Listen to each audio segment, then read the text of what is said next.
got one, 16.9. Okay. All right, I'll be honest, I think the rest of this is easier.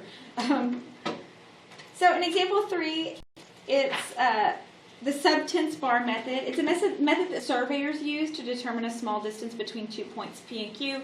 If you didn't know this, if you've ever seen a surveyor out on the road with their little instrument, it kind of looks like a camera, but it's not. And they're surveying land to figure out what the land measurements are, to figure out how much they'll charge people, et cetera, et cetera. All of that stuff is done with trigonometry because it's too hard you can't take a tape measure and measure long distances. And even the ones that, roll or whatever and go long ways, you can't measure accurately because you can't determine if you're walking in a straight line and stuff like that. So surveyors use instruments and have for hundreds of years used instruments to measure things because they use the angles and they use trig to find out how big things are. So this is the subtense bar method, and this is what surveyors use to determine a small distance between 2 points P and Q. So the subtense bar with a length of B, so it just depends on which bar they're using, is centered at point Q. So this is where their little instrument is, and it's situated perpendicular to the line of sight between P and Q. So this is where they're looking straight ahead, and the bar is going perpendicular to where their straight ahead point is. So that's where our right angle happens. So an angle is measured, and then the distance can be determined. So they measure the angle theta of this triangle that they've created. And let's see, on this first one they get this angle. It's a really small angle measurement. 2 degrees, 41 minutes, 38 seconds. And the B value, they know how long their bar is. The bar is 3.5 centimeters. So it's small inside that little instrument of theirs. And we need to find D. So the first thing is we need to half our B value. So I'm going to take B of 3.5 and I'm going to cut that in half. So half of that is 1.75 centimeters. And then I also need to half my theta value. Now, I could do that in my head. It wouldn't be too hard to do, but you can also remember do it in your calculator. That's probably going to be the easier, more accurate way. So I'm going to plug that in. 2 degrees, 41 minutes, and 38 seconds. Divide that by 2. I am going to go ahead and put it back in degrees, minutes, and seconds. Since my problem started that way, I think we should probably keep it that way. So half of theta is 1 degree, 20 minutes, 49 seconds. That's the value that I'm going to use.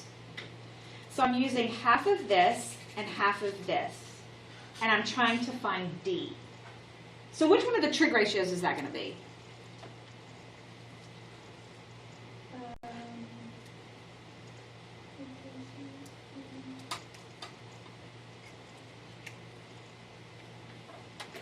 Compared to the angle, yes, it's tangent. Compared to the angle that I know, I have the opposite and the adjacent piece. So that's tangent. So I'm going to do tangent of my angle. So tangent of 1 degree, 20 minutes, 49 seconds, is equal to opposite, which is 1.75, over adjacent, which is my D value. Now, this one's a little bit different than the ones we've done because the unknown value is on bottom.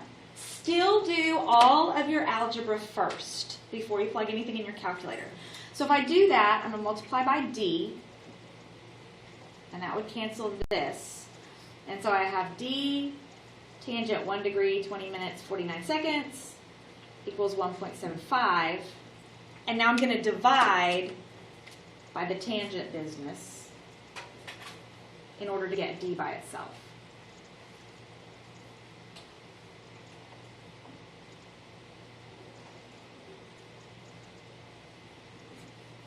All right, and then I'm going to plug all that into my calculator at once. I am going to use my fraction bar. Alpha y equals 1. 1.75 goes on top. Tangent 1 degree, 20 minutes, 49 seconds, 74.427.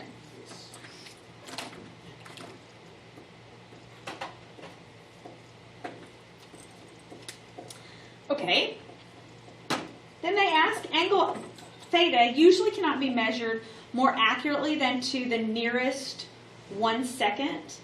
So how much change would there be in the value if theta were measured 1 second larger?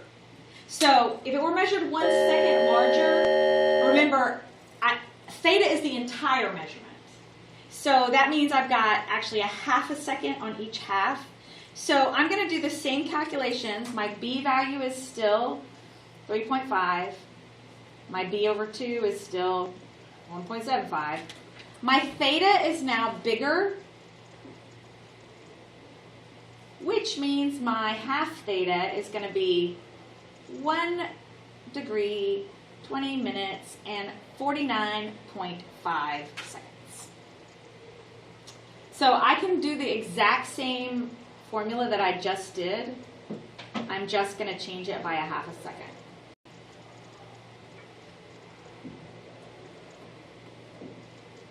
You're only taking half of theta and then adding 1 to it?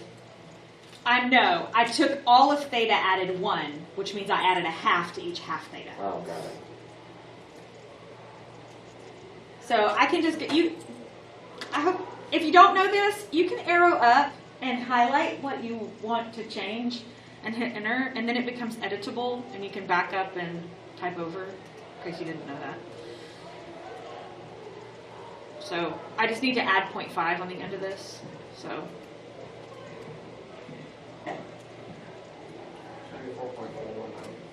Wow, it changed it by 0.06. Not a lot. 0.08. Not a whole lot. So the margin of error is not much on those survey machine instruments. Is it a thing where like they hold it and then like? Yeah, it's usually you see it on a tripod. It's usually like on a tripod. It's usually bright yellow, and you see them like looking at it, and fiddling. What they're doing is trying to line stuff up, and then they're looking at the angle I measure. thought you were actually about to like kill me. Interesting. What? I thought he was gonna go in. Yeah.